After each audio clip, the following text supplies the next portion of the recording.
Hello दोस्तों, welcome to my YouTube channel R M exam point. आज इस video में बात करेंगे सामान्य विज्ञान के प्रश्न, वो भी रसायन विज्ञान के महत्वपूर्ण प्रश्न, सभी प्रतियोगी परीक्षाओं के लिए इम्पोर्टेंट है। तो इस वीडियो को अंत तक जरूर देखिएगा। पहला प्रश्न है, पहला, पदार्थ की चौथी अवस्था क्या होती है? गैस, वाष्प, प्लाज्मा, इलेक्ट्रॉन। तो जो पदार्थ की चौथी अवस्था इसमें देखना है, तो चौथी अवस्था कौन सी है? इसमें है प्लाज्मा है, यानी पहला का सी ऑप्शन सही हो जाएगा। दूसरा है, ठीक 0 डिग्री सेल्सियस पर कटोरे में रखे बर्फ और पानी में क्या परिवर्तन आएंगे? ए, सारी बर्फ पिघल जाएगी। बी है, सारा पानी बर्फ बन जाएगा।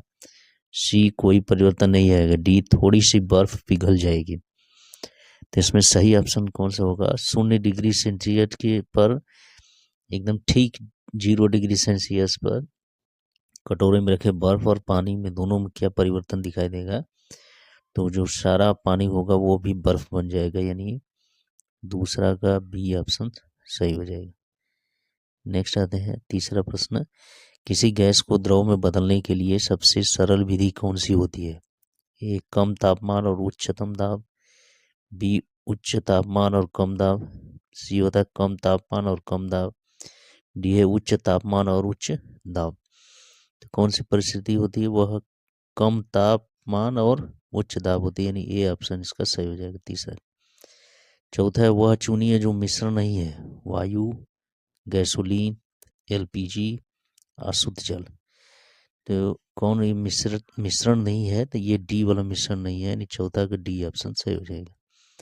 नेक्स्ट आते हैं पांचवा, पानी का हिमांक बिंदु है कितना है? 40 Fahrenheit, 42 degree Fahrenheit, 34 degree Fahrenheit, 32 degree Fahrenheit. तो कितना होता है? वह 32 डिग्री फ़ारेनहाइट होता है, यानी पांचवा का डी ऑप्शन सही हो जाएगा। डिग्री सेंटीग्रेड में 0 होगा। छठवां, इसमें उस प्रक्रिया का क्या नाम है जिसमें गैस सीधे ही ठोस वस्तु यानी सॉलिड में परिवर्तित हो जाती है? Sublimation, deposition, condensation, evaporation. तो वह प्रक्रिया क्या कहलाती है? वह सीधे गैस जो होती है वह सीधे ठोस में परिवर्तित हो जाए, तो सब्लिमेशन ठोस से गैस में बदलता है, लेकिन गैस से ठोस वाला डिपोजिशन उसका कहलाता है, उसका विपरीत कहलाता है, यानी 6 का बी ऑप्शन इसका सही हो जाएगा। नेक्स्ट आते हैं सातवां, सही विकल्प का चयन कीजिए। पहला दिया है मिश्रण समांगी होते हैं। दूसरा दिया एक मिश्रण में घटक नियत अनुपात में उपस्थित होते हैं। तीसरा दिया किसी मिश्रण के घटकों को पृथक नहीं किया जा सकता। चौथा, एक मिश्रण के गुणधर्म उसके गुणधर्मों के समान हो जाते हैं। सही कथन इसमें से पहचानना है कौन सा सही होगा। तो इसमें सही देखा जाएगा तो 7 का इसमें सही विकल्प इसका आएगा डी वाला, कि एक मिश्रण के गुणधर्म उसके घटकों के समान हो जाते हैं। 8वां है, बादल किसका कोलाइडी परिक्षेपण है? जल के परिक्षेपण माध्यम में वायु, जल के परिक्षेपण माध्यम में कुहरा, वायु के परिक्षेपण माध्यम में कुहासा, वायु के परिक्षेपण माध्यम में जल बिंदु। तो जो बादल होता है वह किस प्रकार कोलाइडी परिक्षेपण कहलाता है, किस प्रकार बनता है? तो वायु के परिक्षेपण माध्यम में जल बिंदु होते हैं, तो वो बादल का निर्माण करता है, यानी 8 का डी ऑप्शन सही हो जाएगा। 9वां प्रश्न आते हैं, निम्नलिखित में से एक ठोस सॉल का एक उदाहरण है? मैग्नीशियम मिल्क, फोम, रंगीन रत्न पत्थर, रबर। तो ठोस सॉल का उदाहरण देखना, यानी उसमें दोनों ठोस होने चाहिए, परिक्षेपण और परिक्षिप्त दोनों। तो इसका सही ऑप्शन सी आता है, रंगीन रत्न पत्थर।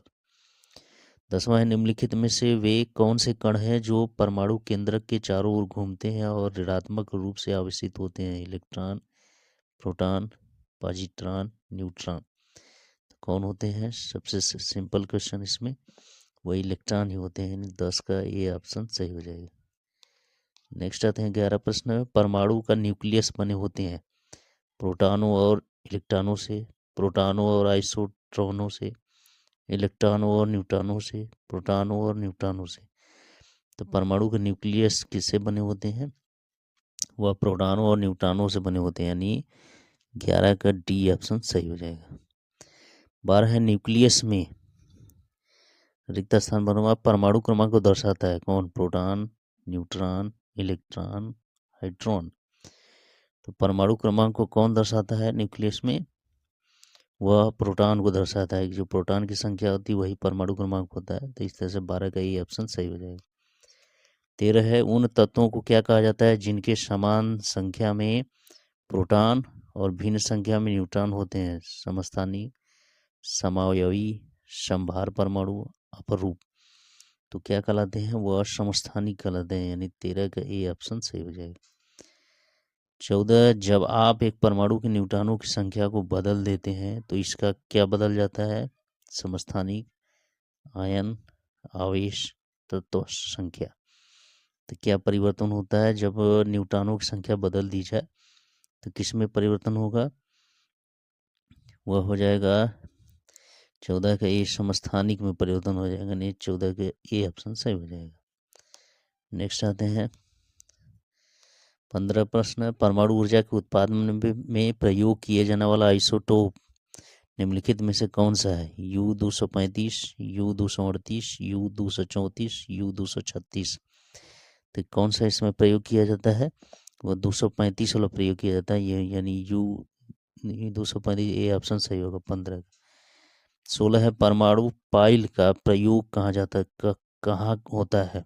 यक्ष किरणों के उत्पादन में, नाभिकीय विखंडन के प्रचालन में, ताप नाभिकीय संलयन के प्रचालन में, परमाणु त्वरण में। तो किस में किया जाता है? वह नाभिकीय विखंडन के प्रचालन में किया जाता है, यानी 16 का बी ऑप्शन सही हो जाएगा। नेक्स्ट आते हैं 17वां प्रश्न। विद्युत संयोजक बंध उपस्थित होता है साधारण लवण में, जल में, चीनी में, इन सभी में। तो विद्युत संयोजक बंध उपस्थित होता है किस में होता है? वह साधारण लवण में होता है, यानी 17 का ये ऑप्शन सही हो जाएगा। 18 रेडियो सक्रियता का आविष्कार किसने किया था? Max Planck, James Clerk Maxwell, Henri Becquerel, Heinrich Hertz. तो रेडियो सक्रियता का आविष्कार किसने किया था? किस वैज्ञानिक ने किया था?